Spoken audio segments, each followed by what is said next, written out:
All right. What's good, everyone? We are back for another State of the Franchise episode. You already know the vibes. That man with the fresh cut, that's Jason Aponte. I'm Brad Graham.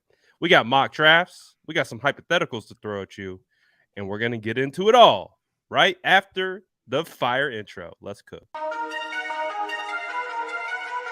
That's Jason Aponte. I'm Brad Graham. We're going to get into it all right now.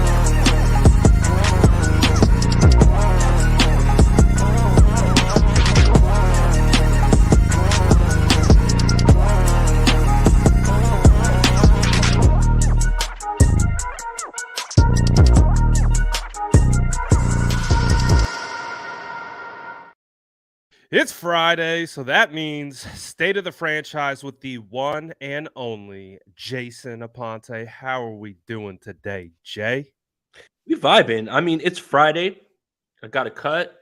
It's 90 degrees over here on the East Coast, Ooh. which is either good or bad depending on how you view climate change. But I, for one, am enjoying this weather, and we've got some real content to talk about now that we're getting closer to the draft, and and some hypotheticals that I think can help us pass the time.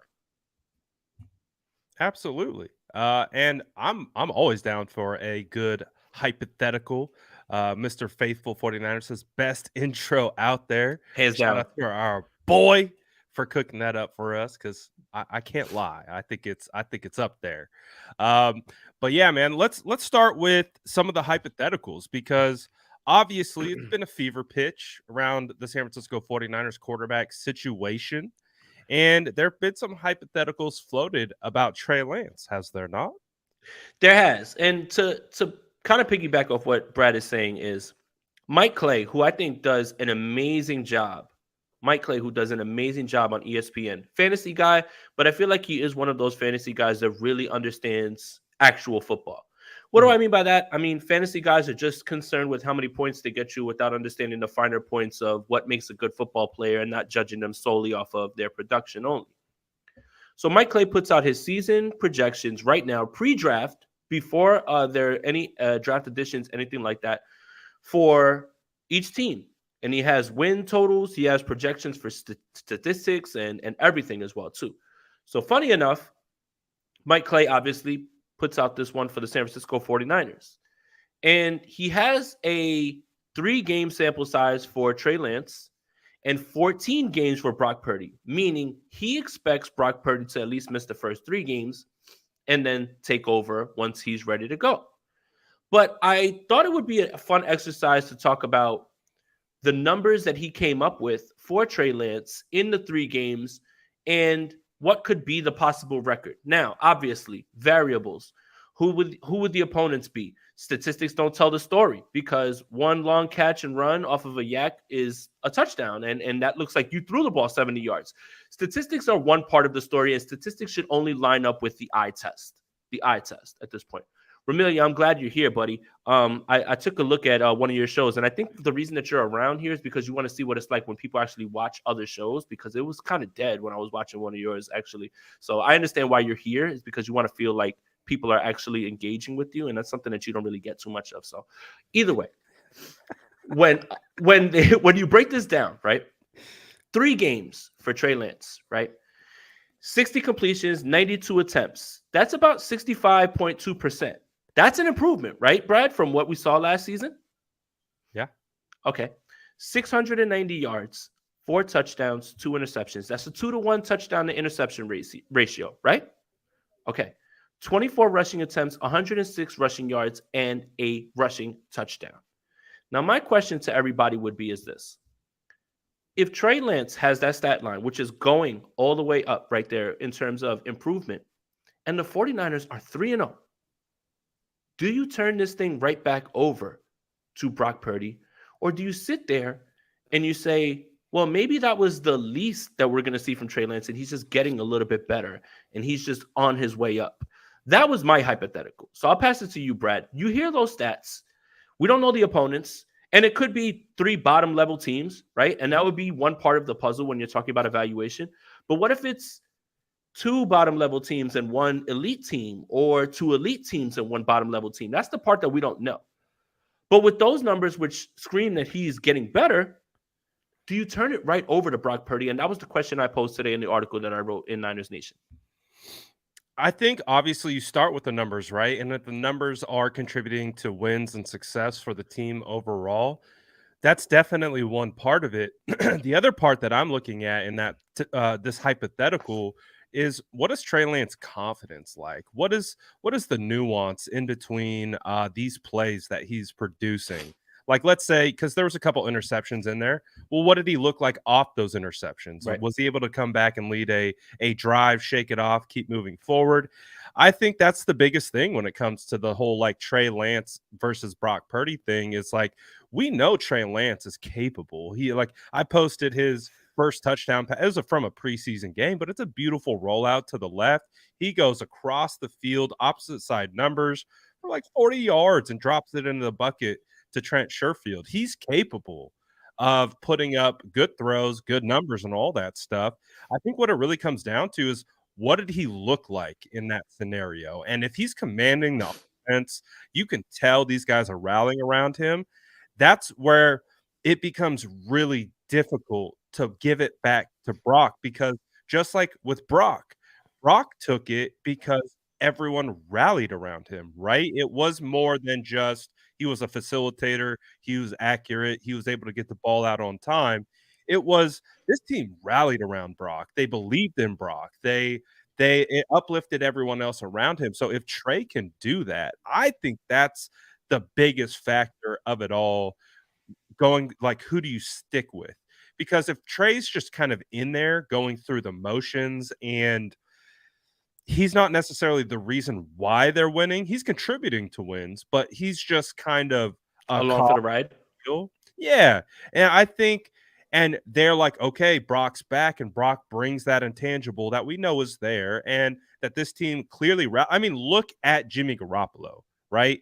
We know Jimmy Garoppolo isn't the most talented quarterback in the world. He has some blemishes in regards to how he reads defenses and things like that, and putting his team in adverse situations, right? But they love him as a leader, as a guy who can bring everyone together, and that's why they stuck with him. So I think those same things apply to Trey. And the numbers are part of it, right? We want to see efficiency from Trey Lance, and I think that's really a huge part of it, and consistency, right? And those numbers they seem pretty consistent. Like, if he's out there doing that, you're like, all right, Trey's cooking right now. And all things considered, especially with the nuance of coming off an injury, et cetera, for me to like really dive into how are we going back, if Trey's out there with confidence, if Trey's commanding, if Trey's like even chirping these guys like, hey man, like, we're not supposed to do that. Like those are some of the things that we heard about Brock, like being able to gain these guys confidence, was telling them to shut up in the huddle, right? Just that command. And if Trey can do that, then I think you ride the hot hand. And that's part of the thing with the quarterback, right? It's like, yeah, it sucks that the San Francisco 49ers don't know who their day one starter is at cornerback. And that's its own frustration in of itself. But you do have multiple options. And if one of them takes hold of it, and that's Trey Lance, I think you got to ride with them. Like, would you agree with that kind of overarching thought process? I think that's the point of this exercise is, are you so dug in on what you saw last season from Brock Purdy that you would ignore the leaps that you would see from Trey Lance? And to give you a little bit of more context, let's extrapolate these numbers from this 3-game projection that Mike Clay has, and let's put it over a season. It's 25 plus total touchdowns, 11 interceptions, and over 4,200 total yards. Now, let's even compare this 3-game sample size of a projection to what Brock Purdy did in his first 3 games last year. And 65.2%, 60 for 92 from Trey Lance, 48 out of 69 for Brock Purdy, 69.5. Kind of close, more close than you would believe, right? Like, or you would have expected. 690 passing yards for Trey Lance, 636 passing yards for Brock Purdy. 6 touchdowns, 1 interception is obviously better than 4 and 2. And they both had a rushing touchdown. So again, the thing is that statistics are misleading. They are. And I think the overarching part is going to be the eye test. And against what competition? If you're beating up on the Los Angeles Rams, who have nobody on their team in one of these games, okay, everyone's willing to throw that out the window right now at this point. But if you beat the Eagles in week 2 or whatever it is, and you throw those in, how is this not part of the discussion? And again, this is a hypothetical. This is purely what Mike Clay's projection is, and we are just talking about what if, right? Like, again, the overarching part that's going to be the only way to measure both of these quarterbacks is going to be wins. There's a world where Trey Lance plays well and his team loses games. There's a world where Trey Lance plays poorly and his team wins games. And I think that's the part where we're talking about statistics being one part of the puzzle. Statistics should line up with what you see on the field. And you should be able to contextualize these statistics with what you saw. Like you said about the interceptions. Was it off of a tip pass? Was it off of something where you just completely blew a read and you threw it right to a defender? Those are the things that are going to contextualize these things to make this decision what it is. It's just a hypothetical. No one is saying this is what's going to happen. I thought it was just interesting to have this conversation because a lot of people seem to be stuck in, well, it doesn't matter what Trey Lance does. He has no chance to win it back. I would argue if he put up these numbers and we can contextualize these numbers with growth and the team's winning, I think it's hard to argue the hot hand part. And I think that Kyle Shanahan would feel the same way. Again, completely hypothetical. That's all I'm saying. You're muted.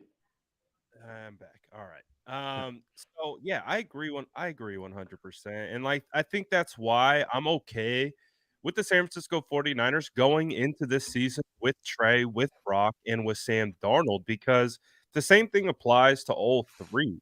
Because if there is someone executing and taking over the quarterback position, that's ultimately what you want, right? You want that ownership from the quarterback position.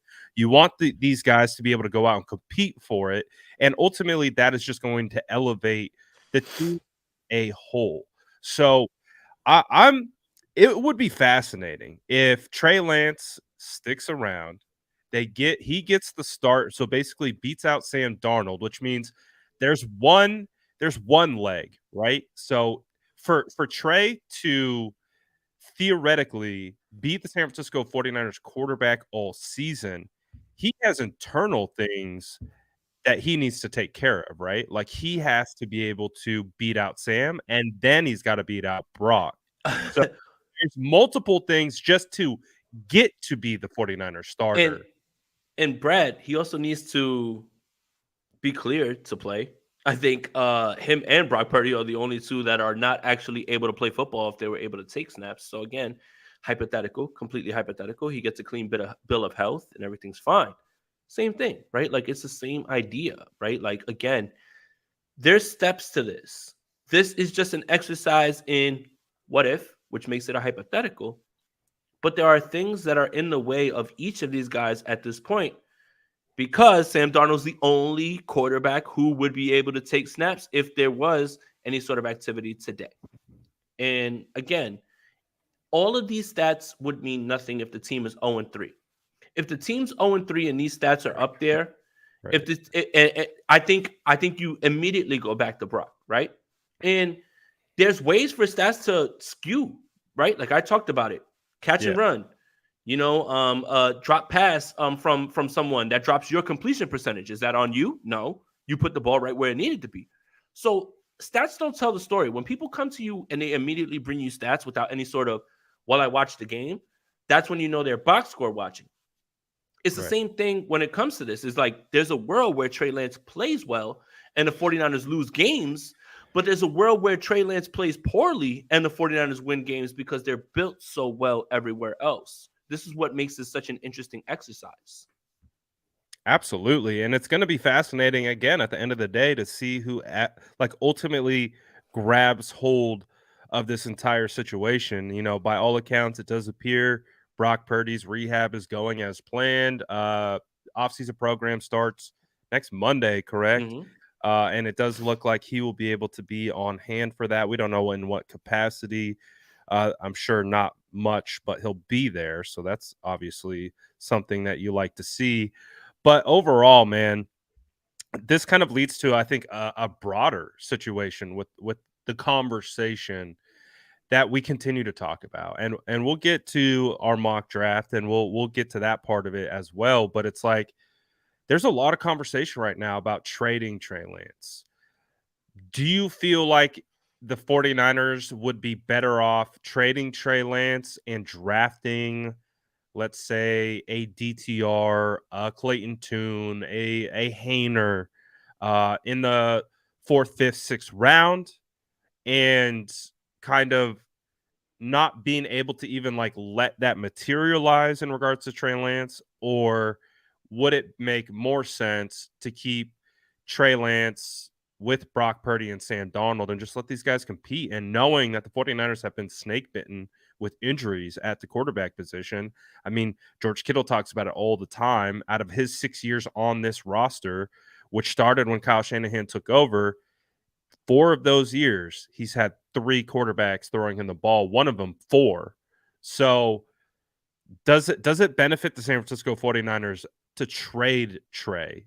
Or would that just be like, hey, man, it didn't work out? What's your whole take on the whole overarching conversation around that? No, you don't trade Trey Lance because what are you getting for him? First of all, he's not even cleared to play at this point, and you're banking on someone having a belief in something that they haven't seen when you haven't seen it. And I don't understand this thought process. If you're trading Trey Lance, then you have a crystal ball or you have a doctor who can tell you straight in your face, Brock Purdy is going to be fine week 1 and play right exactly to the potential that he was at last year. There's no crystal ball for either of those things. You can expect whatever you want from Brock Purdy in terms of his health. You can expect whatever you want from his play. I don't sit there and speak in absolutes with things that are still up in the air. So why would you immediately take all that out and just say, you know what, man, I hope for the best. I hope Brock Purdy's going to, you know what, man, in a season where I watch 4 quarterbacks get injured, we're good. We'll just roll with Brock and Sam Darnold. And if Brock's not ready, then it'll just be Sam Darnold. And is that Josh Johnson's music? Like, it doesn't make any sense. None of that makes any sense at this point. You're not going to keep on getting anything from him if you don't know what you have. No one's going to give you anything of value. And are the 49ers so like done with Trey Lance to the point where they want to get rid of him that they'll just say, oh, I'll just take whatever it is that you want from him? No. Again, and anybody who is talking about anything like 187 is talking about who keeps leaking stuff on Twitter. No one's leaking anything. People are saying things. Learn the difference. People say things and then people quote tweet those things. Isn't it funny how this offseason just people like kind of throwing out hypotheticals has almost like been regurgitated as reports? Yeah, that's the thing is I haven't seen Rappaport, Schefter, anybody say Trey Lance is on the block, but NFL Rooms fucking posted it, and all of a sudden, oh my God, the Niners are trying to trade. Like, where's this coming from? Nobody credible has ever said anything about anything like that. And there's people out there that are spreading word about, well, I'm reading the tea leaves. The leaves you're reading are not leading to tea. They're leading to mushrooms or weed at this point, because you're reading into something that's not there. It doesn't make any sense. People are throwing out a name out there because they know it generates clicks. They know it's going to generate everything. Like, the one thing I wish 49er fans understood the way that a lot of other 49er fans understand is, how do you generate content? Just make stuff up about the 49ers quarterback position and everybody's going to go nuts. It doesn't matter. No one credible has come out and said anything about Trey Lance being traded. But yet NFL Rooms and some guy with 64 followers is like, I've heard it. You haven't heard shit. Nobody's doing anything. I don't understand why people are feeding any sort of energy into this. If Ian Rappaport says something about it, if Adam Schefter says something about it, I don't understand it. Like, it's not the same thing at all. People are throwing out hypotheticals. I read one report that said, if you were getting a second and a fourth. That's not a report. Listen to how things are phrased. It's so dumb. It is so dumb at this point. It is literally right now people just throwing out hypotheticals. It makes no sense, guys. Just, you can tell what's a report, what's a hypothetical by how it's worded. I wouldn't be shocked. I think You are just speculating. That's literally what those words mean. That's it, man. Like, I don't understand this. I have a hard time trading Trey Lance for multiple reasons. One is due to my own personal bias, Jason, and I know you feel this with me because we were both Fields at 3 guys. We were Fields at 12 guys. Like, and so this is where I'm at, Jason. If if Justin Fields comes out and has that Jalen Hurts, Josh Allen, year 3 progression, just like we've talked about with Trey Lance, giving them the opportunity and the runway to work their way through the bumps and bruises of developing as a quarterback in the NFL, I'm going to be hurt. Not because the 49ers just made the wrong pick or they didn't take Justin. It's just like, that's what I wanted. You know what I mean? Like that's what, when they made that jump to 3 and they took Trey Lance or whoever they took, at the end of the day, all I wanted was that progression, the year-to-year progression, steps forward, improvement, belief built around this specific quarterback. And that's ultimately what I want with Trey Lance, just because that's what I wanted for any of the quarterback that they were going to draft. I was ready for the franchise quarterback, the franchise guy. So for me, trading Trey Lance at this point, again, from my own personal fan bias, it's just like, dang it. Like, and if Justin takes that step, he's got receiver DJ Moore. You got Mooney coming, Darnell coming back. You have Claypool as your wide receiver 3. Cole Kmet's coming into his own. If that offensive line gets better, they're starting to build pieces, continuity from year 1 to year 2 with coaching staff, GM. And if he takes that step, and we're talking about Justin Fields as a top 8, top 7 quarterback in the NFL, I don't think it has. I think it's more to do with just the timing involved in developing a quarterback. We knew Justin Fields had talent, but we also knew he still needed time to develop. And you saw that when he got on the field.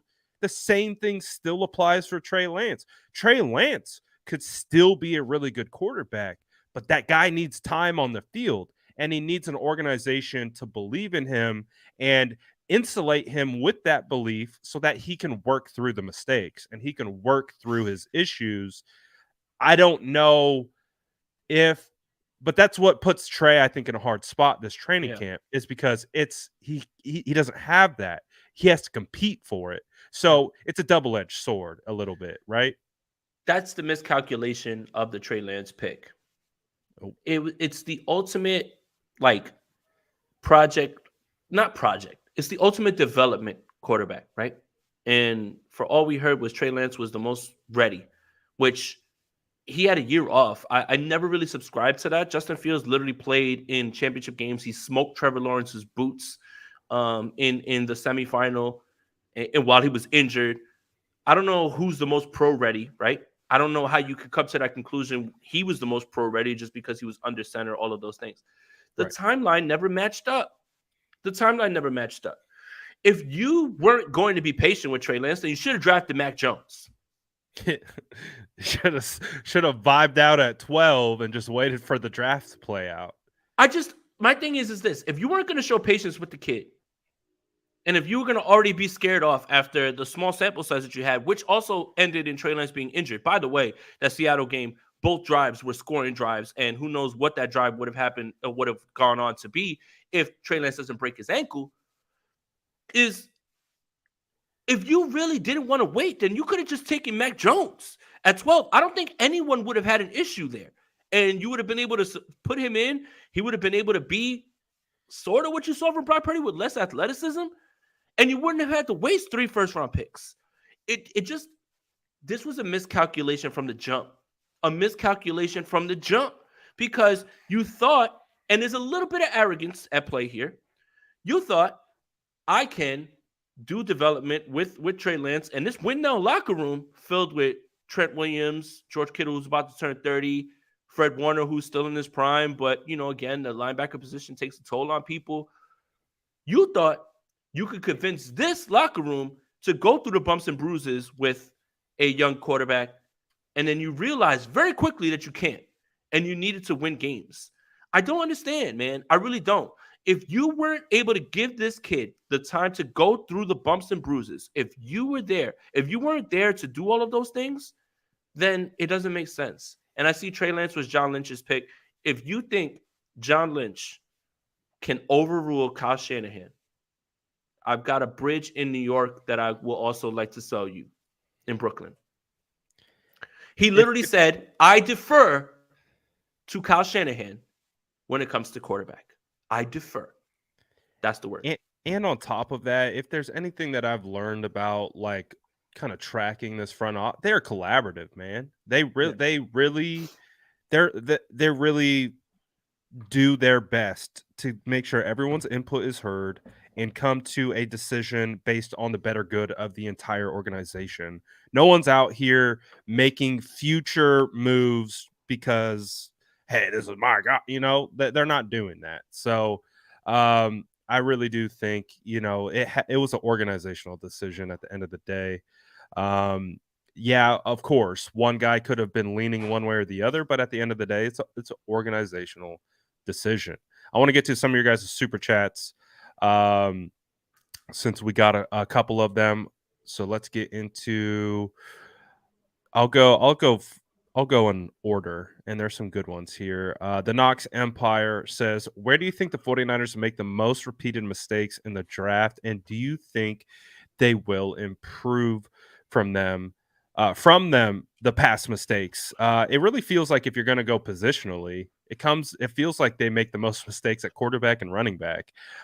Everywhere else, they seem to be pretty well off.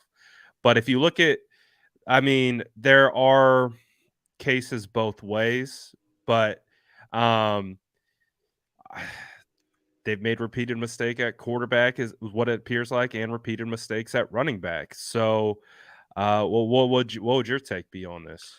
This one's tough because I want to say tunnel vision on people when there's other people there that are better football players, but that same tunnel vision helps them identify the players later on that become all pros, right? Exactly. So that's a double-edged sword, right? It is. Like having tunnel vision on Joe Williams and Jalen Hurd and certain guys, right? And you're missing out on other guys, but then you have tunnel vision on George Kittle and Fred Warner and Hufanga. So right, like it's hard the obvious answer is third round running back. That's the obvious answer because it's back-to-back years now with this. And Joe Williams was fourth round, if I'm not mistaken, right? Yes, but it was also a situation where he wasn't even on their board from what we've heard. It was kind of like a gut feeling like, right, we should probably take this guy. There's a reason why he wasn't on the board. And then, okay, I don't even think he played a game for the San Francisco 49ers. And then they trade up to get Trey Sermon, the same draft where you get Trey Lance. Trey Sermon's off the team after doesn't even make it through his rookie contract. And then they go back to the well again with TDP, and TDP gets outperformed by undrafted free agent running back and Jordan Mason, right? Shout out to Jordan Mason, though, by the way. Yeah, Jordan Mason's a dog. He's a dog. Yeah, it's the running back thing. And, Jordan Elliott wrote a great article on Niners Nation, by the way.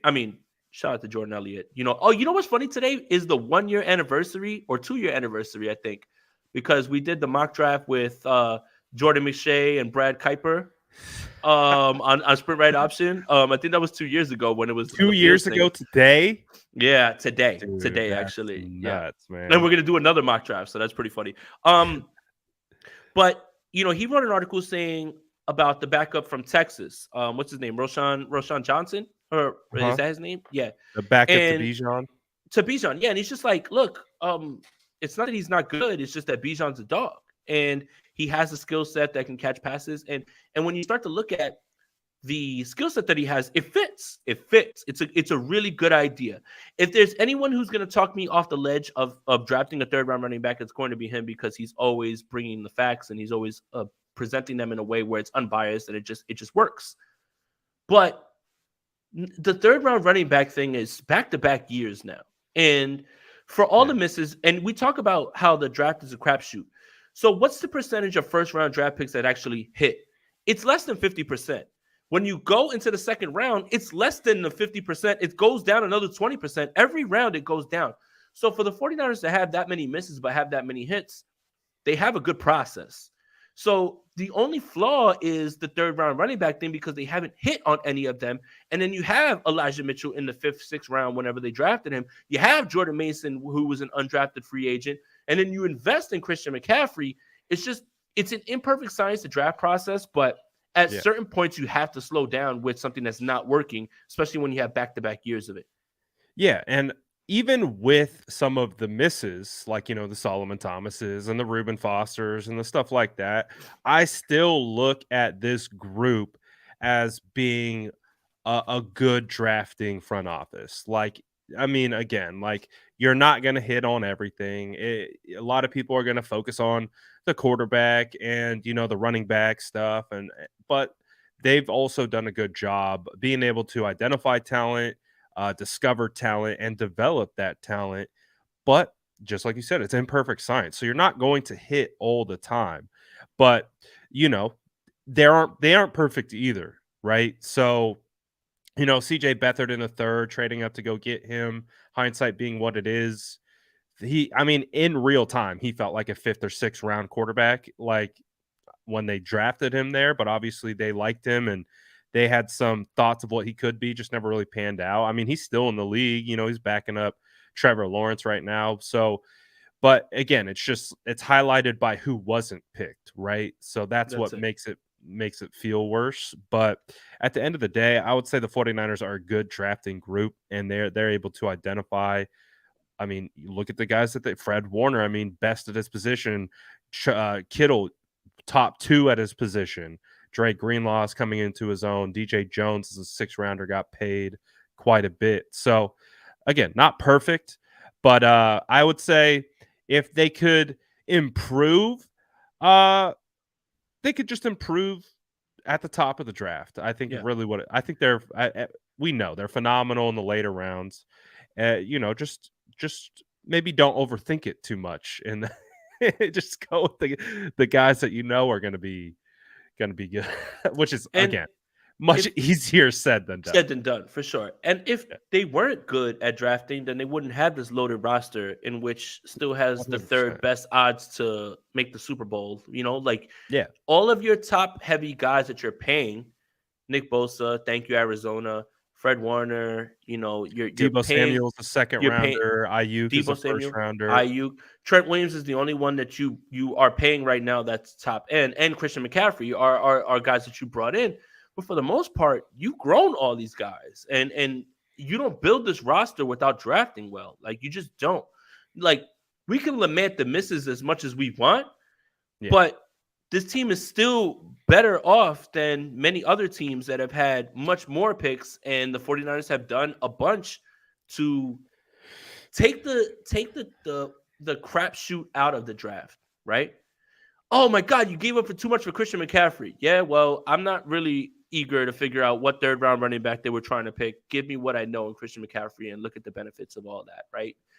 They sent a 3rd for Trent Williams. Not really eager to figure out what a 3rd round pick could be when you have the best left tackle who probably has ever played the game on your team. That's how you mitigate some of the risk of the crapshoot. Known commodities over what you think you can predict all day, every day in my book. Yeah. So there's always room to improve in anything, in any walk of life and anything that you do. There's always room for improvement. But overall, the 49ers do have a really strong track record, regardless of the misses that everyone misses. Everyone misses. It's just how it goes. Gammon says, what happens if Purdy has regression and Lance fails to progress? Is it simp for Sam time? I don't know if Jason's ready to simp for Sam. Not even that, man. Brad, I have strong opinions. I have arguments that are rooted in logic and are very sober. At the end of the day, I'm going to say it again. Please just give me the guy. Please. Jesus, I've seen what you've done for other organizations, and I want that for me. And I want that for us.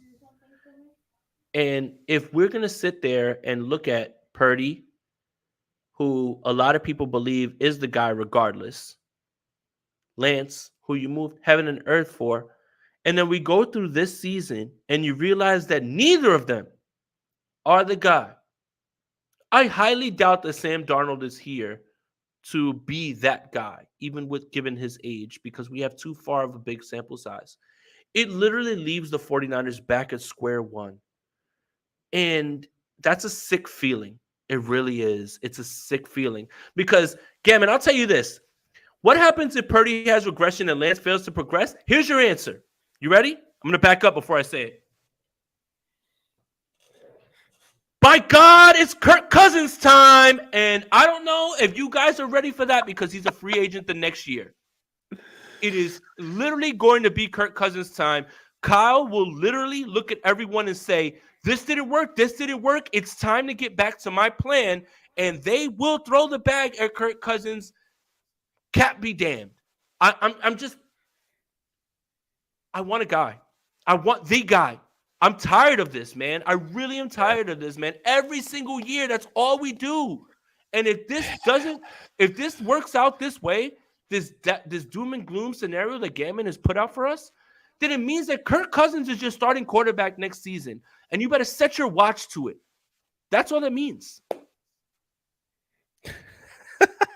God. At least if Kirk Cousins is the San Francisco 49ers quarterback, we know Kirk Cousins is the quarterback. Like, we don't have to go back and forth about it anymore. Real quick, Devin. You don't lose your job because of injury. It's exactly what happened to Trey Lance. You don't lose your job because of injury. That's exactly what happened to Jimmy Garoppolo. That's why they went up and drafted Trey Lance. Alex Smith lost his job to injury. Colin Kaepernick. Devin, if you're gonna come in here, Kevin, if you're gonna come in here and Devin, if you're gonna come in here and talk, let's talk. But let's talk about things that actually happen, not what you want to happen. But ultimately, at the end of the day, if Purdy has a regression and Lance fails to progress, that would be a tough spot for the San Francisco 49ers, would you say? Because a regression means that there's definitely bumps in the road. And then if Lance fails to progress, well, Lance has been okay, but I don't think he's been a world beater. So if he can't, like, that would put the 49ers, I think, in a bit of a situation. So would it be Simp for Sam time? I don't know. I think that's a situation that we don't want to find ourselves in. That's worst case scenario. Yeah, you never know. Hopefully, at the end of the day, one of these guys just steps up to the plate and takes the job, but you never know what happens. Tyler says Jason and Brad a perfect for this situation is Rome. A perfect same for the same. Rome wasn't built in a day. Same thing with Trey's development. What are your thoughts? Yeah, again, Trey, so many crazy times where we had heard the 49ers are the best place for a quarterback to land. And I think that was based on the fact that Kyle Shanahan knows how to get people open. You have a skill set and a bunch of players that are around you, but it's not conducive to someone who needs to develop. And that's the part that people missed a little bit. And I think that's what Kyle Shanahan missed. I think that's what Kyle and John and the entire organization missed was, yes, you moved up to 3 because you were tired of Jimmy not being available and you feel like you needed a little bit more, which was fair. I don't think anybody can argue any of those things. My thing is, the same way you were talking about Justin Fields, the Chicago Bears weren't expected to win anything. So you can throw him in immediately once Andy Dalton gets hurt and let him take his bumps and bruises. Year 2, same thing. Now, year 3, you're really looking at him. And nobody's mad at the Bears for that path. But you can't give away a season with this roster to his development. And this is why the weirdest part about this is this was probably the worst landing spot for a guy who needed nothing but reps. And that's Trey Lance. That's the worst part. Yeah. So it's tough, man. Obviously, yeah, Trey needs time. It's not going to happen overnight. So, but that's the situation with all young quarterbacks is they need time to develop. It's really rare that you just have guys come in ready to go day one. I mean, look at Trevor Lawrence and the situation he was in. It took him a while to get up to speed, especially with the environment that he was in. And the same thing applies with Trey Lance. It's just going to take time. But I don't know if the 49ers have the time to give. They So that's where expected. we're at. The funny part is the guy who needed reps, Trey Lance. They expected him to take a year off and have Jimmy Garoppolo lead them to the NFC Championship game, and I don't think anybody can argue with those results. But then they expected him to come out in year 2 with no reps and just be advanced. And that's the part that's the most mind-boggling for me, the part that I don't understand. A guy who needs reps, your plan was to sit him for another year without reps and then expect him to take that leap into what you thought he would be without reps.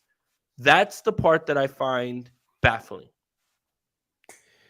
The true hindsight in this situation comes from Trey. I really do believe that 2020 year, Trey should have sat out, hopped in the transfer portal, went to a Power 5 conference, and played at minimum one more year in college. I get why he came out, because he was the number 3 overall pick. It was a business decision.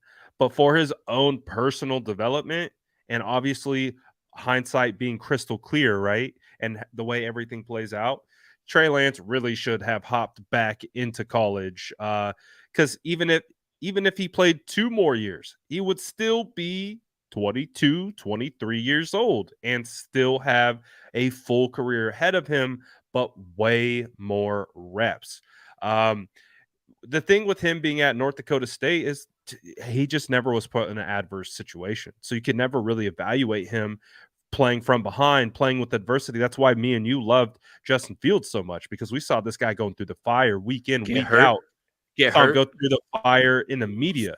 We saw smoke Trevor Lawrence, go through injury, bounce back.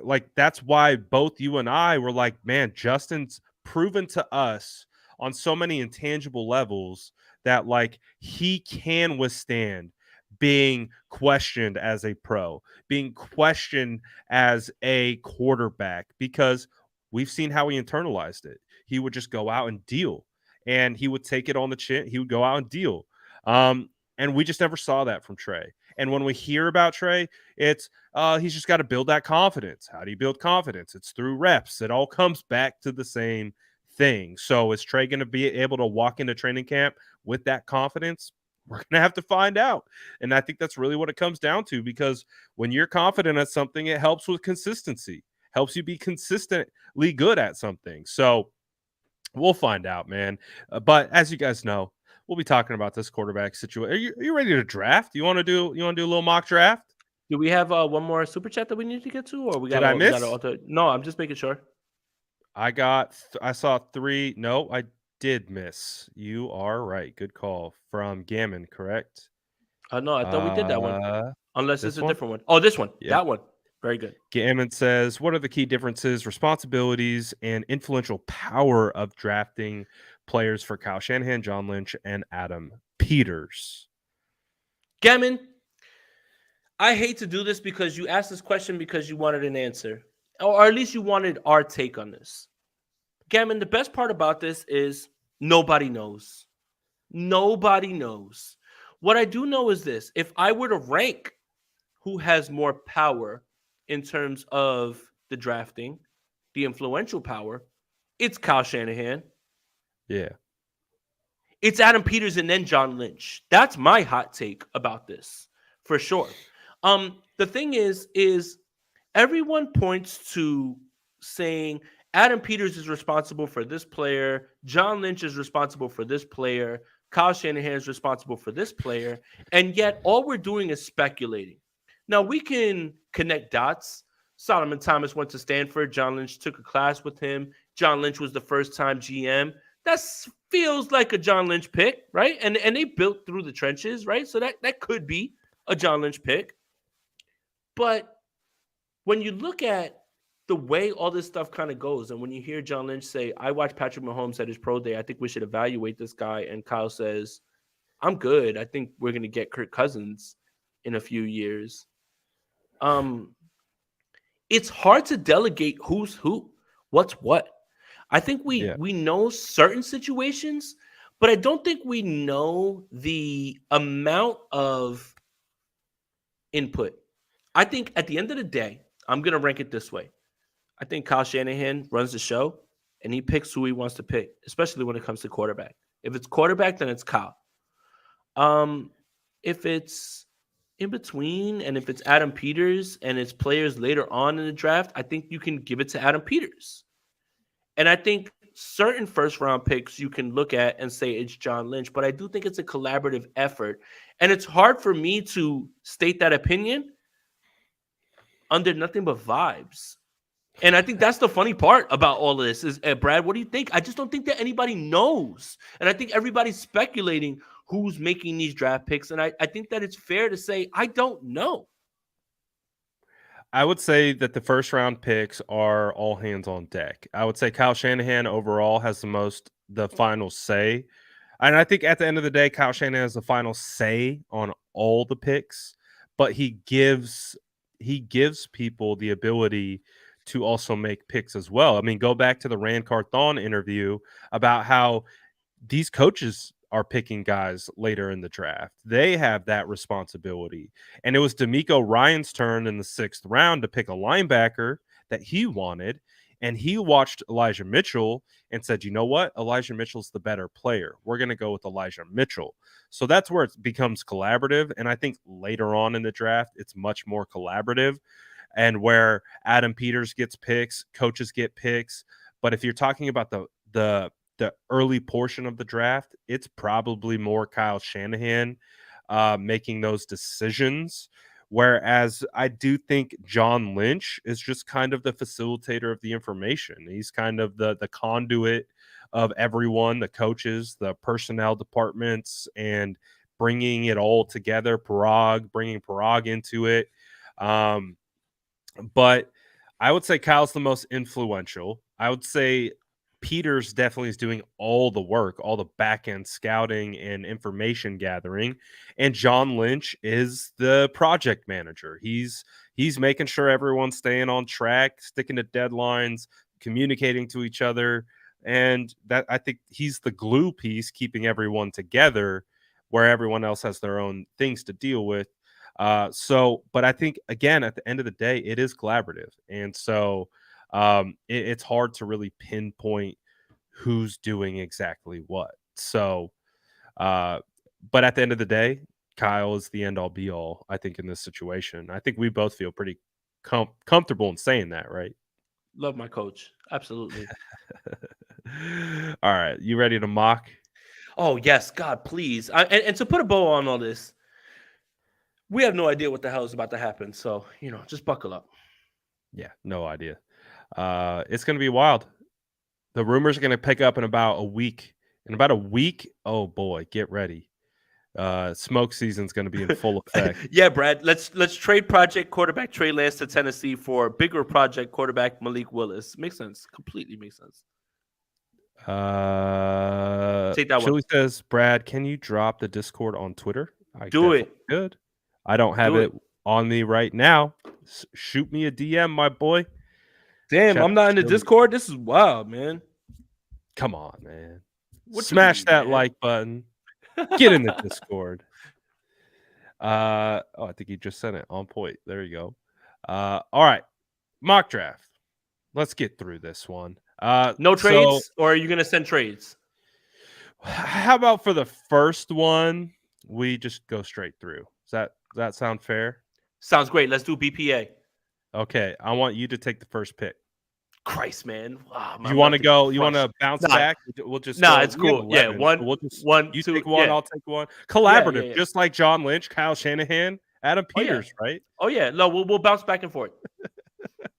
All right, so I'm gonna hit start, and then Jason Aponte is on the clock with pick 99. Let's take a look at the board. Mm-hmm. What we got here. Oh man! Oh, there's your boy. There he is. But then he might be there at 101. But you're not going to take him at 101. Very true. He could be there at 102. He might be. You know what? For the interest of this, I'm going to go down. Keep going. Okay. I'm going to take a look. I thought I saw him. I'm going to take my guy, Juice Scruggs, just because Ooh, I want to improve the offensive line. there we go. Going center, pick 99. All right, first pick off the board. Jason Fall to me. Fonte Fall is to me, going Ricks. Fall to me, Ricks. Juice, and Jalen Jones goes to the Raiders. Oh, baby. Do it. So, because this is a collaborative effort and Ricks is still on the board, I'm not Oh, going yeah. cornerback. I'm No, going to you try don't to do that. see who else is available. Did you notice how low that they've got Keon White now That's in their crazy. rankings? That's I've crazy. seen What happened? Keon go as high as bottom first.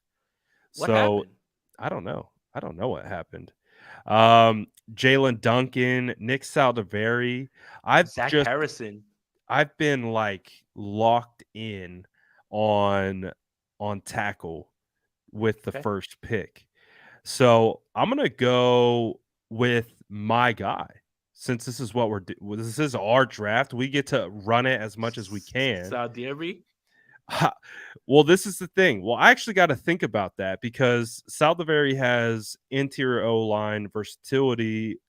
We take center with the first pick, so Yep. it's not. But he also can play right tackle. And to So, be fair, also Juice can be a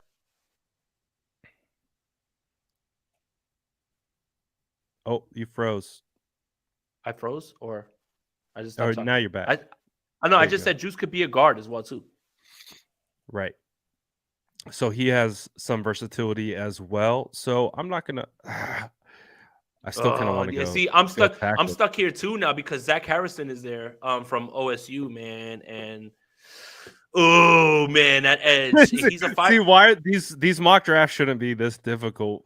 He's a five-star. To make He's a five-star decisions. recruit, man. And I think again, when I watched him on tape, sometimes I'm like, oh, he's not popping, and sometimes I'm like, there he is, and I'm just like, I would love to get him in there, especially at 101, 102. But I'll let you do your Yeah. thing, man.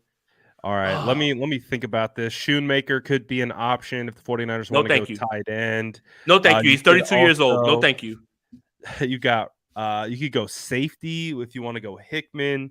Jair Brown, who I like Jair Brown a lot. I also like Jail Skinner. I'm trying to Mhm. stay away from box safeties, and he feels like a box safety / kind of nickel linebacker kind of guy. And I don't want two of those guys. I'm looking Right. for a pure coverage type of guy.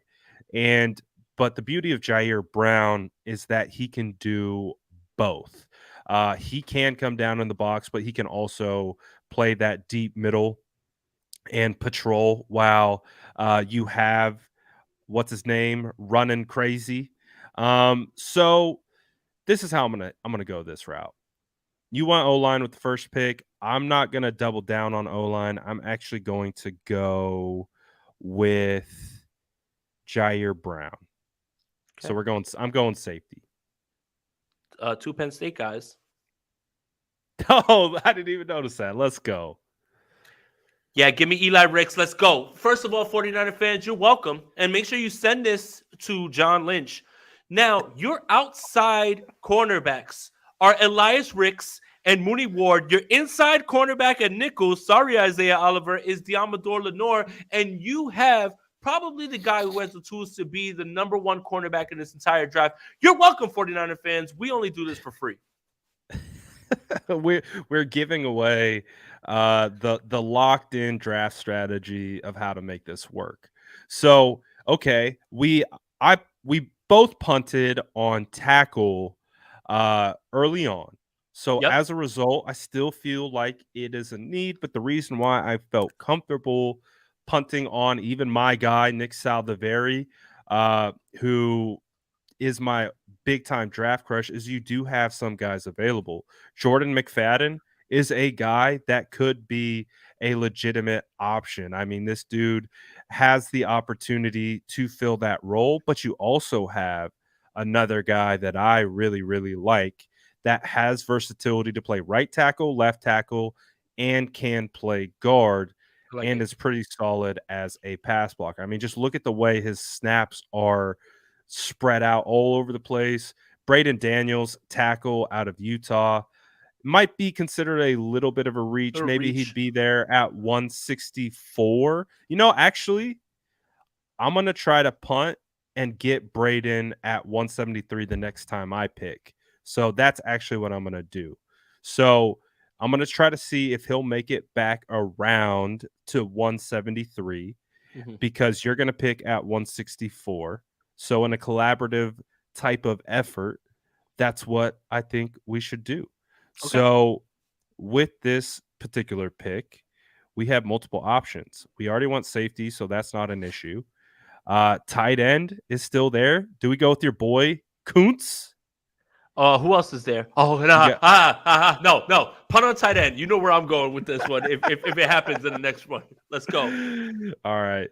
The 49ers are looking at wide receivers. We go with the 6'4" kid, Bryce Ford Wheaton.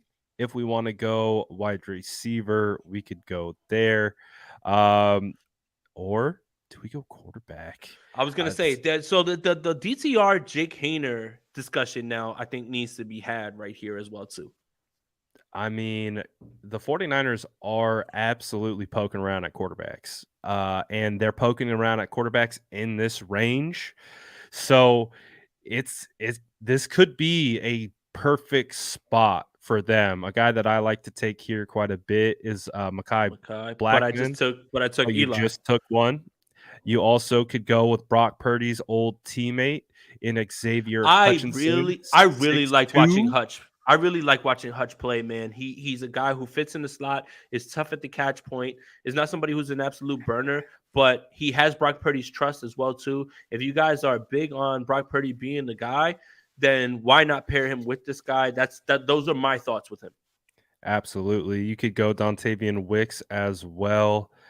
He definitely balled out at the Senior Bowl.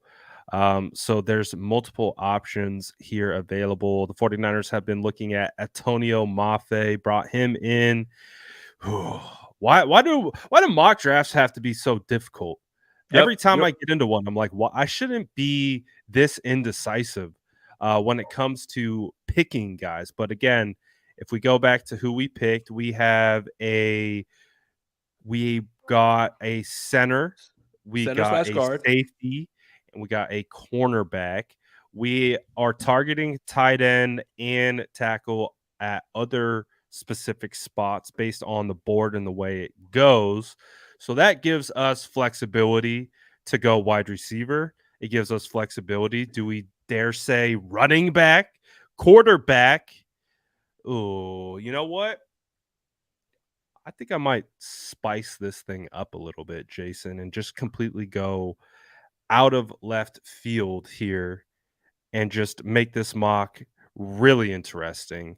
Because DTR is a guy that a lot of people, obviously the 49ers are doing their homework on DTR. Yep. Jake Haener was at the local pro day.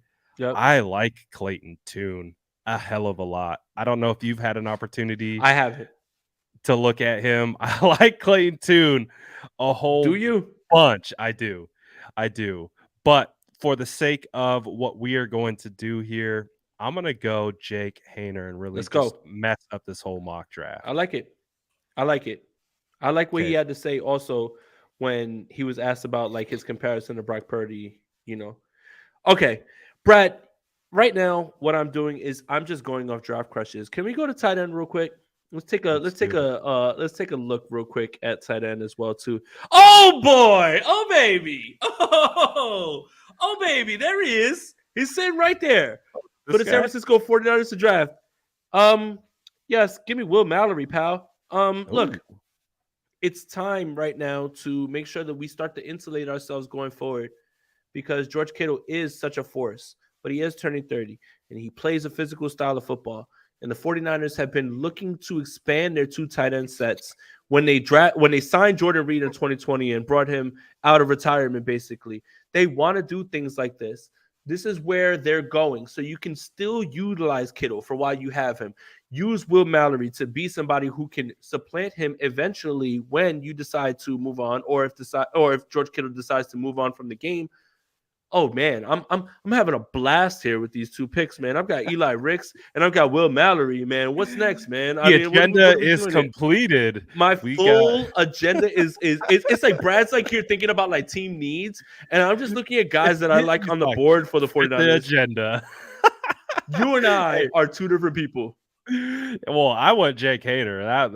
I honestly have never taken Jake Hader in a mock, and I'm I feeling get you. I spicy get it about there it. though. I get it there though, honestly. And if you didn't, then I would have been really pushed to look at DTR there just because of the whole like quarterback situation. So again, like you deciding to go Jake Hainer there makes my decision way easier at that point. But to sit here and act like quarterback is not a part of this discussion or couldn't happen is just a flawed way of looking at this. Yeah, we got to be prepared, all things considered. And with how much homework they are doing at quarterback, I'm definitely keeping that door open. But our plan worked. I made it clear I You wanted did. Braden Daniels, You got and it. I was going to target him at 173. You And got that it. allowed us to spend on a quarterback, a premier position. I mean, do you agree with the thought process that teams really should be taking a quarterback every year? It doesn't have to be high, but I mean, if you get into the 5th, 6th, 7th round, like why not? What if they turn out? What if they pan into the next Brock Purdy? There's That's immense value there. So that's the we got the thing is quarterback. everybody's Go going to ahead. do what the 49ers have done. It's a copycat league. They're just going to continue to look. See, that's the thing is people are going to reach on quarterback or wait for quarterback because of the 49ers finding Brock Purdy at the end of the draft, which kind of changes the way that you look at things. And everything is copycat when it comes to this, Brad. You know that. Yeah, 100%. So we got a guy. Insulate the quarterback room. That's the name of the game. I'm going to get my guy. So I'm going Braden Daniels. Again, he has ability to play right, left, and guard, and we get him at a phenomenal value.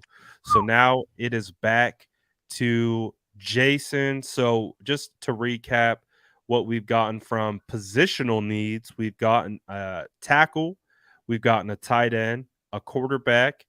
We've also gotten a A center cornerback, and a a center guard. center, and a safety. So we're filling up a lot of the holes that the 49ers have, and that allows us some flexibility to kind of Yeah. go in different directions. Let's look edge. Can I see who's on the board for edge? I'm gonna Yes. make this big. I'm gonna make this real big, real quick, just so I can see. All right, there we go. This is way easier now. Okay, Isaiah Land, DJ Johnson. Keep going down to Nick Hampton, Derek Parrish. I have to say, man, I'm not familiar with many of these guys. Oh, there's my guy, Ikenna. But we can have Ikenna at 222. They got him buried. Oh on yeah, the oh yeah. rankings. No. We can have him at 222. So I'm not even. You know what? Forget edge. Can you show me best player available? Yeah, let's go BPA. Okay. You got some running backs. You So I have keep going. wide receiver, Mm-hmm. We already took a safety, receiver. tackle, cornerback. DJ Johnson. I'm not very familiar. What are your thoughts on DJ Johnson? Honestly, I know the 49ers brought him in for a visit. I'm Mhm. lightweight interested to see if they brought him on a visit for tight end. I know he played both edge Ah. and tight end.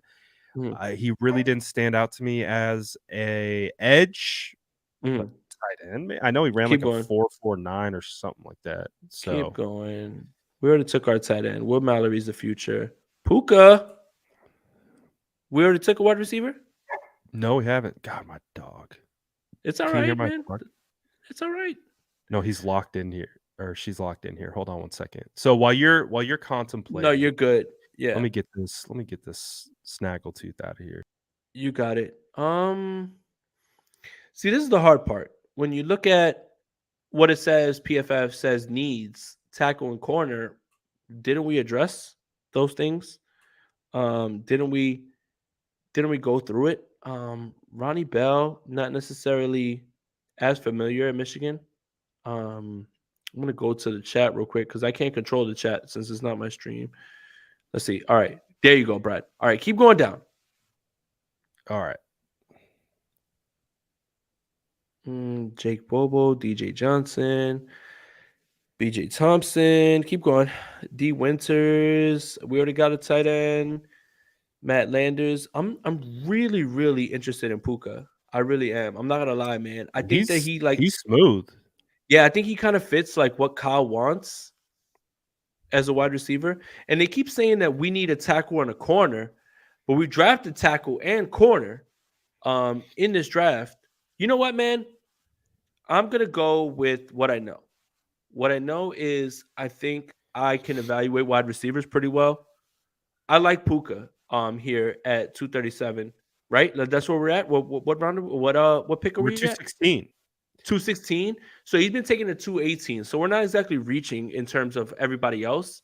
But I like Puka right here just because the 49ers don't have a deep investment in Jawan Jennings.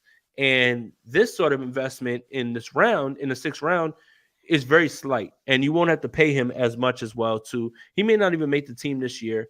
But I'm looking around at all these other guys, and I have to be fair. I haven't watched many of the other ones, and I don't know much about the Michigan wide receiver, but I do know that Puka kind of fits at least a little bit of what Kyle likes in a receiver. So you know what? People are going to kill me for this. Let's go. We're going to take Puka here. Hey, 6'2". I mean, you see the production that he's been able to put up. He can play out of the slot. He can play wide. And he's smooth. He really is. I've watched him a little bit more than I have these other guys, so I'll give it to Puka. Let's do it. All right. So Puka goes. All right. So we haven't gone edge yet, I don't believe. And again, We I haven't don't had know. taken an edge yet, but we I don't can know. we can get our boy from Rice. Tavius is an interesting one. He has a lot of length. He has the ability to rush off the edge. Also, Nick Hampton is another interesting prospect that is more of your kind of D forward build, smaller, but could still make an impact on the edge. Let's see, who else do we got here? Oh, my boy Demario. Ooh, I'd have so I much already fun. took a wide receiver. Why didn't you tell me? We could take 2 wide receivers. We could take 3. Okay. No, we could even take. See, I don't even think taking 2 tight ends is Cameron necessarily Ladu right off here the isn't board. like exactly the worst thing. Chris Rodriguez. I don't. Again, running back. We're a little bit late, but I like Chris Rodriguez. I like his story too. But he's fun to watch. We've got safety taken care of. I don't know if I need to go back to the well, but I do like Jervarius Owens. Gaines, we already went O-line. McClendon Curtis, if I want to double up on kind of a O-line, like guard tackle type prospect, we could go there. Interior D line, maybe a Cameron Young. Elijah Higgins is interesting because I think he could play tight end. I feel like he could be Delaney Walker, if that makes sense, like in that regard. So, but we don't got to overthink this because we just got to go with who we think is best. And How many there picks are we got a left? lot of options. We've got 4. We're cooking with gas. Jesus. Do we go kicker here? Is this No. where we go No. kicker? Do we go with the GOAT, Chad? I love how PFF doesn't even have kicker stats. They're like, we don't need stats for kickers. Oh man. You know what? Asim is a guy that I've started watching recently. It's not bad. I still need to do more, but he's interesting. Jake Bobo, talk. You got muted. Stupid mute, man. Always muting me. All right. They don't want to see me thrive. I was about to say you were about to start cooking. That's why they're like, no, chill. We got to stop this. Get this guy out of here. But let's see, man. Honestly, with the way everything's stacked up, and where we're at, I'm gonna go a little bit with need. So I'm gonna look at what the edge is looking like. I'm gonna go with Nick Hampton out of Appalachian Like it. So that puts us at 247, and you're back on the board. Yeah, but like tackle and cornerback are not needs now. I feel like keep going down. Let me see.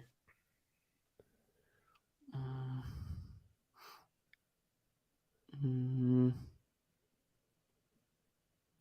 They I don't know. cooked Andre, dude. Like, I don't know why they're hating on this guy. I like this guy a lot, but they cooked. Man, you know what? If we're gonna double up on wide receiver, I was about to say, man, like, why is he this low? I don't know. I think he's going to be solid. Like, he's Yeah, a you know phenomenal what? athlete. You know what? We're gonna double up on wide receiver, man. Andre Iosovas. Yeah, let's do it. Oh, let's go. I freaking Let's love go. this dude. Like, dude, at the combine, that dude was cooking, man. I was like, who is this guy? How did Freaking he fall that Princeton? far? I don't know what I mean, obviously they just updated their rankings, but they cooked his value. And you could still Absolutely get a cooked his second tight value. end too, as well too. Cameron You Lotto sure is not could. a yeah. You sure? Oh man, So let me see what the whole tight end class is looking like, because you still got some decent guys here. Braden Willis, Brenton Strange, Marshawn Ford is a guy that I want to look how many Penn State people are we allowed to take? We're not going to go to the well for three with three Penn State guys. But Cameron Latu is interesting at this spot. But let's see. What did we go? Could we? I'm trying to think. I'm working through the 49ers depth chart in my head. We've got two offensive linemen, correct? We've got a safety, we've got a tight end, we've got two wide receivers. So we're doing well from a positional need standpoint. We got a quarterback as well in that mix. We got one edge. I like Rajon Wright a lot. He's more length. Jalen Graham. I like Jalen Graham a lot. Converted safety to linebacker. Max Duggan. I'm gonna let you pick the kicker with the last. No, I'm not picking no kicker. What the hell? I'm letting you pick the kicker with the last pick. I'm not picking a kicker. It's your responsibility I'm not picking a kicker. to I'd pick rather the die. kicker for us. I'll take this. a third tackle. I'll take an eighth tight end. You absolutely will never see that happen. For any of you watching, this is literally a masterclass mock draft, just so you know. And I'm gonna let Jason round off the masterclass with the kicker, his specialty. But based on where we're at, I'm not loving right now Ross Dwelly. It feels like he's regressed big time. I know they brought him and back it feels like year. he's just on, like, he's just there to be a placeholder for now. Like, he's gonna have to fight for his spot in camp. And if this is our board and we're going BPA, and based on what we're looking at, I don't need a linebacker right here, so I'm just gonna go Latu. We're gonna double up on. Woo! Let's go. Is this our last pick? It's our last pick, kicker, baby. Is Dante Stills on the board? He is. He should be. He's gone. He's probably on this. No, he's right there. Yeah, there you go. There you go. Safe. I refuse. Safe. I refuse. I refuse. I refuse. I would rather go. His rankings are so down. Look at this draft.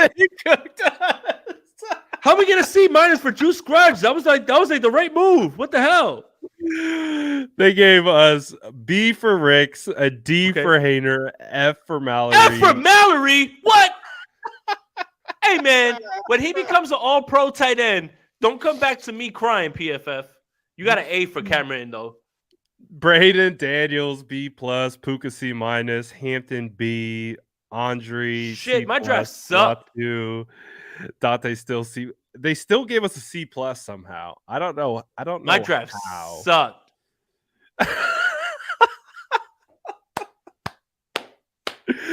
The first state of the franchise mock draft, absolute masterclass. This is how you cook up a mock draft, ladies. Will Mallory F at 184? Y'all not gonna be saying that shit when he becomes a absolute stud. But whatever, man. Eli Ricks, you're welcome, 49er fans. You've got a super starter who can start right away. And now your cornerback room is insulated with guys not named Josh Norman or Drake Kirkpatrick. You're welcome. The hate for Jair Brown is wild. A D? I mean, come on. And Jake Hayner, a B in the fifth, a D in the fifth round. See, but I was going to say, like, you got him in the fifth. Like, 49er fans are okay with him taking him in the third. And I think he's not going to make it to the fifth. He's not going to make it to the fifth at all. I would be surprised. I mean, I really do think the Brock Purdy effect is that all these quarterbacks are going to get bumped up a round or two because the team's not going to be that. They don't want to be known for that team to miss on these guys. That's crazy, man. I got Will Mallory in the fifth, and you gave me an F. Blood, he is going to be an all-pro. I can't wait, man. This is ridiculous. Oh, this is a good first run. But I can't wait. We should do a mock at the end of every state of the franchise up until the draft. From now on, yeah. Yeah, just see how we improve this. Well, the next one would be the 21st. And then the draft is the 27th. So we'd have to do one more. I think we can do one more right before the draft, which is actually the 27th, which is a Thursday. And it's going to be our best one. I can already guarantee it. I love this question. Nicholas says, can Will Mallory block? Can Ross Dwelly block? No. And he's on the team for 6 years. Can Charlie Warner catch? No. Not. So it don't matter. It don't matter. It don't matter. It don't matter. So this definitely, again, a couple firsts for me. I never took Jake Hayner, but I feel okay with it considering all the work that the 49ers are doing at quarterback. You get two wide receivers they're actually kind of similar, but I like that they're similar in regards to their size. They have this smooth intangible to them. Both tight ends are athletically gifted. Dante Stills, probably one of the bigger steals of the mock. Hampton in the 7th, pretty good value there for an edge. Braden Daniels in the 5th, in my opinion, is good value. But apparently, we need to work on 99, 101, 155, and 164, according to PFF. They're Screw PFF, man. Bunch of nerds. What the hell do they know? Oh, that's funny. They cooked us, man. They cooked us. It doesn't matter if there's what is it? My favorite tweet in the world is PFF has a metric for big time throws. Put down the calculator and go get yourself some big time hoes. That's why I know it's a little too spicy for Brad's stream. Oh, good stuff, man. Oh my god, man. That was a poor Brad. Mock. Poor Brad. Yeah. He's just like, oh my god. I didn't know. He's just like, oh, come on, man. He's like, why do I have this guy on here? Get this spicy guy off my stream, man. What are we doing here? This guy's about to get me booted off YouTube. No, but seriously, the best part is about these mock drafts is you look at things and you look at the way the board falls and you're like, oh, this is the right pick. And then you look back and you're like, how on earth did you pass on this guy? And I think that's the best part about this exercise is everyone's an expert during mock draft season. And then in hindsight, you look back and you should be checking your work like, I messed up here, I messed up here, I messed up here. And I think that's the best part about the talent evaluation. That's the funniest part about mock draft season is every mock draft is trash, right? Like, how could you pick that guy? Like, what are you doing here? It's just like, but I also remember before I was making the mocks, that's the same stuff I was saying. I was like, this is a stupid mock. How dumb could you be? But that's just what comes with the territory, and I'm here for it. But overall, man, the 49ers, what I think the overarching theme keeps coming back to is there are a lot of good prospects in this draft class, and they're going to be guys that you are going to be able to hit on in the 5th, 6th, 7th round that become dogs at the next level. So it's just about finding those guys. And hey, I think we found them, but PFF hating on us. But also PFF's rankings for sure aren't gospel. No, they aren't. They are flawed to the nth degree. So it is what it is. And Brad, PFF doesn't have a grade for vibes. They don't. There's no grade for vibes, right? Because if there was a grade for vibes, we'd be Oh, 99 out of 100. A plus. I mean, they don't give 100 in any of their grades, right? Like Trent Williams, the highest performing grade in the history of PFF grading. Yeah, we wouldn't get the highest grade, but we're 99 out of 100 when it comes to vibes, man. That's all that matters. And you knew I wasn't taking a kicker. I was I trying, was Charlene. I was really trying to pigeonhole Jason into picking the kicker just because I knew it would make for a phenomenal mock. He didn't I bite though. He didn't I bite. would get Averly in here right now and ask her to just pick anything. And it would not be a kicker, man. You know, my young lady came to the barbershop with me and I told her, no kickers, no matter what. And she said, no kickers, daddy. That's all you need to hear. No kickers, daddy. See, the thing, You muted again, I think. Yep. the San Francisco 49ers aren't taking a quarterback in the fifth. They're taking a kicker in the fifth. So if you don't like the Hayner pick, just replace it with the kicker because that's probably where we're going. So just get ready for it. It's gonna be fun. No, It's gonna be a fun time. No no, bad. no, that's not gonna be fun at all. Like I think quite honestly, it would be the opposite of fun, Brad. I can't wait to see how these mocks progress over the next couple weeks. And again, it's just going to keep getting more kind of locked in on the draft, man. We're getting there. Do you think the 49ers are going to trade up? I do. I do actually. I think when you look at the amount of spots that they have left on this roster and what they can pay, I think at this point it behooves them to do that. So I do think you're going to see a little bit more of a trade up. I do. I really do. If they do trade up, who are they? What position are they going after? Edge. I like it. Edge. I think You got to go with the premier positions. Yep. Getting after the passer, protecting the passer, one of the two. And I think that, bringing Kerry Hyder back, which I'm a big fan of, and I love Kerry Hyder so much, I think they are going to look at a position like that and say, we need another player who's younger, unproven, somebody that we buy into their traits, as opposed to the reclamation projects of like Cleveland Farrell and, unfortunately they lost Jordan Willis. So I do think that they are going to look at edge. Yep.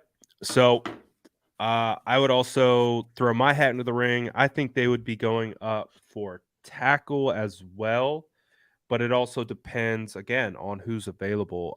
Dude, this tackle class is deep. So I'm pretty excited about that. I'm gonna try to do some tackle rankings because I'm about halfway through. I just started watching the Oklahoma tackles. They've got two that are quality, Wanya Morris, and I think it's Anton Harrison is his name. So I just started watching those guys. I mean, trade up for Wanya Morris.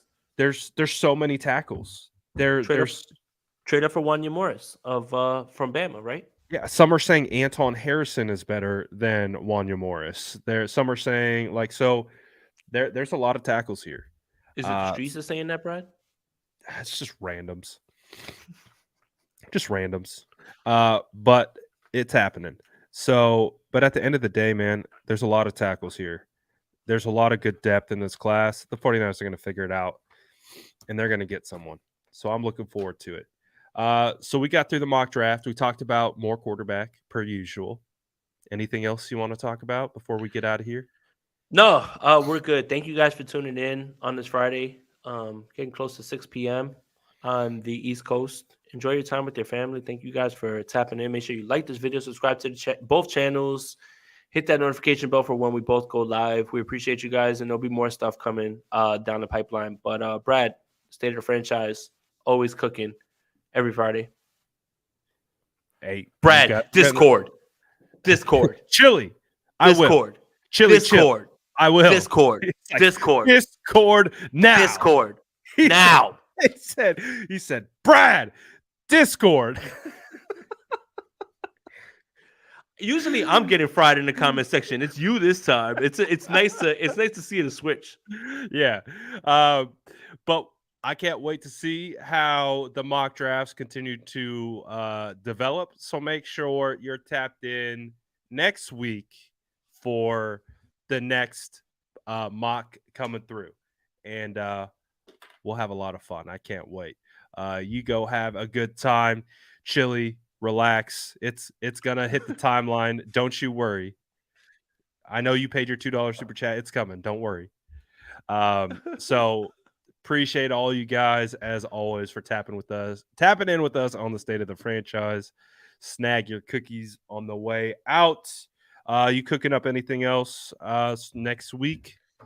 Yeah, for sure. I mean, next week it'll be a lot more about mock drafts that I'm analyzing, either that or I've been doing positional rankings pre-draft in the NFC West. A lot of people didn't like what I had to say about the safety position and me rating the Seattle Seahawks ahead of the San Francisco 49ers at safety. Yeah, look at your face. Safety Diggs and what's his name? Julian Love and Adams. Adams. Was Adams hurt? Julian Love. Yeah, he was hurt all year. And Julian Love. They just signed Julian Love from the Giants. And you put those guys ahead of the 49ers? I did, only because Hufanga is the only reason I did that is because they have 3 guys that are starters and the 49ers right now have 2. They have Gibson and Hufanga, and they have Hartsfield and I believe the other gentleman's name. Yes, George Odom and someone else. But yeah, I just said, listen, if all things are right, they can run 3 safeties and they can have Julian Love even play in the slot. And Julian Love is very reliable tacker from the Giants. I've had a chance to watch him a ton. So yeah, we'll be doing a lot more of the positional rankings. I did rank the 49ers as the best cornerback room in the NFC West, having them over the Seattle Seahawks. By the way, the last position group in each of these rankings have been the Los Angeles Rams. So but yeah, we'll be doing that and mock drafts and stuff like that. And if we come up on the stuff that I came up today with Mike Clay's projection and all of those things, then yeah, for sure that. But NinersNation.com is where you'll find me. Nice. All right. You guys have a phenomenal weekend. Apparently 49ers are going to be in the building on Monday. So we'll see if anything comes from that. But appreciate all you guys for tapping in as always. And that's State of the Franchise signing out. That's Jason Aponte. I'm Brad Graham. We're going to get into it all right now.